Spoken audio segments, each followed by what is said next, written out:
All right, so what's up, y'all? Welcome back to part two of my series, Surviving the Unemployed Life. A big dreamer living in an unfair system. So, to sum up part one, what had happened is I took shrooms, which led to a whole huge spiritual awakening. And during those times, I was also trying to be all unfaithful, so I wasn't a believer of God. Basically, I was riding a spiritual awakening high while operating out of my ego. I was angry at the system for lying to us, and I was also lost and anxious. So that brings me to part two. I said I was going to talk about my healing journey again. Once again, if you didn't watch part one, go and watch it. My name's Shireen. The reason why I'm coming on here and telling this story and sharing my experience with you guys is because I was scrolling through TikTok and I see that there's a lot of broke millennials like me that are going through similar situations. So I just wanted you guys to hear my story, learn from it, take what resonates from it. Know that you understand that you aren't alone going through this. And yeah, let me begin. Okay, so this actual healing journey, how that started. So yeah, with the whole spiritual awakening operating on my ego, I was lost and anxious. So I went back and looked through the timelines. So actually I took the shrooms in 2020. So yeah, this was 2020. And you know what? Everything works on divine timing, because my friend Chanel, shout out to her, that left Canada to go live in the States for a bit, had actually came back to America during that time. And she came back at the perfect time. She was already, it turns out in America, she was doing her healing work, and she was on her journey. And you know how I said, because I had my awakening, I was looking for like-minded individuals. I didn't have to look too far, because yeah, my friend came back and she put me on. She put me on the healing game. So yeah, while she was in the States, she was listening to the Hood Healer. Many of you guys know the spiritual healer.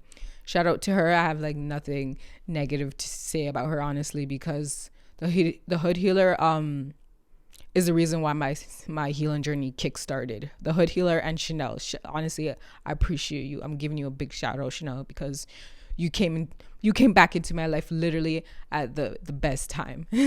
So with the Hood Healer, like, she put us on so much people. She put us on a lot other holistic healers. She put us on other astrologers. So I was just like, so when my healing journey began, I literally like dived right in. I was like learning astrology. I was learning spirituality more. I would tap into the Hood Healer's lives, and all her lives, she would be like dragging us. So it always had me like checking myself, reflecting on things, holding myself accountable, like literally like deep diving into my life. And when I say everything works in divine time, this all started happening like the start of the pandemic, right? And let me get a little into how my life was before. So even before the whole shroom trip too, my life was like kind of like, it was crazy, but not so crazy. Basically, I was a server and bartender for like most of my 20s. And I also had a habit of like picking up things and trying out new things and putting them down, because deep down inside, like, I worked all these like service jobs, but deep down inside I knew I was always capable of greatness. I just didn't believe it. So sometimes the greatness will come out, and then immediately I'll just put it back down. But like yeah, I was bartending, serving, partying, living paycheck to paycheck. That was literally like my life before even taking the shrooms.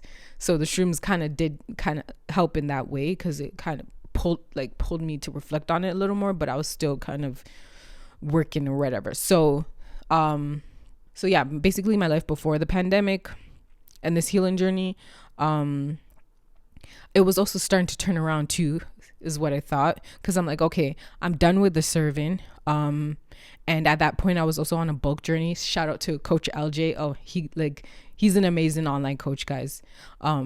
Please check him out. But shout out to him.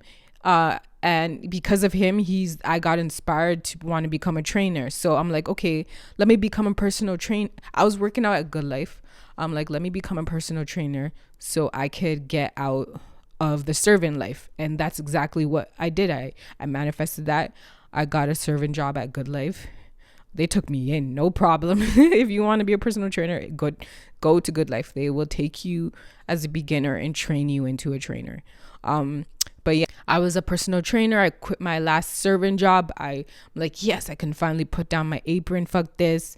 I'm like on to better things. And then boom, like I did my shroom. And then boom, 2020, I did my shrooms, had my awakening, and I had my awakening, then started the healing journey. And then the pandemic happened. So honestly, all of this is like divine timing, because the pandemic. So now we're back to 2021, the pandemic and my healing journey, both happening at the same time. And honestly, God bless, because without the pandemic, I would have never stopped working, guys. Let me tell you, like from when I was at the legal age to work, I was working.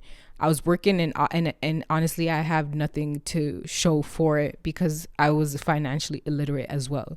So finally the pandemic happened, my healing journey was starting, and that's when the radical change kicked in, because for the first time in my life, I had time to sit with myself. So for me, the pandemic was a blessing in disguise.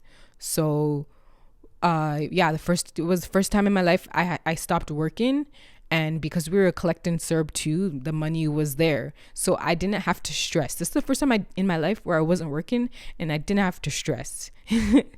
I was literally like, I was like falling in love with myself, guys. My hair is a 4C hair. Before the healing journey, I would always wear wigs, weave, perms, because my mom didn't know how to do hair. I had to learn how to do my own hair. I didn't really have a good relationship with my hair, but during the pandemic, I fell in love with my hair. I was playing around with my curls. I was doing different styles. I was working out because, mind you, again, like I was getting certified.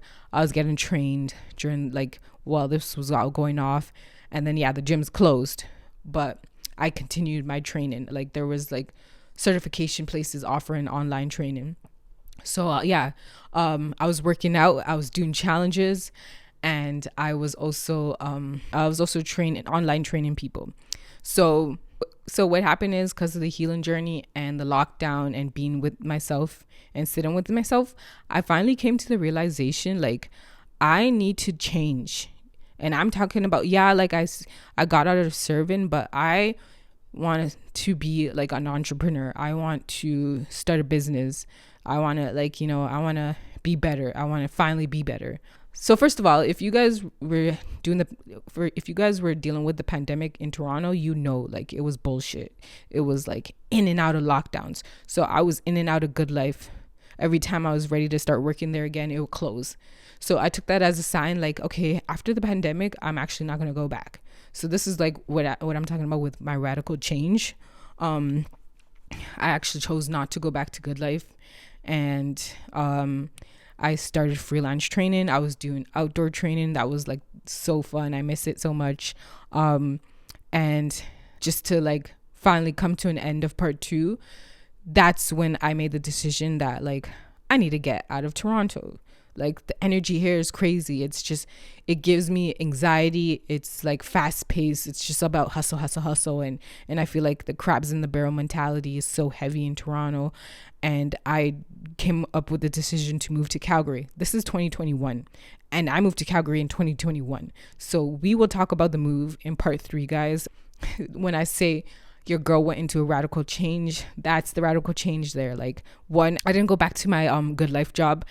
I became a freelancer and I decided to leave. It's a crazy and risky of me, and you can see where the red flags are, because it's not like I set myself up, and it's not like I also got financially educated, but that's what happened. And I'll get into the rest in part 3, the move to Calgary. So thank you for listening. Have a good rest of your day. Peace, y'all.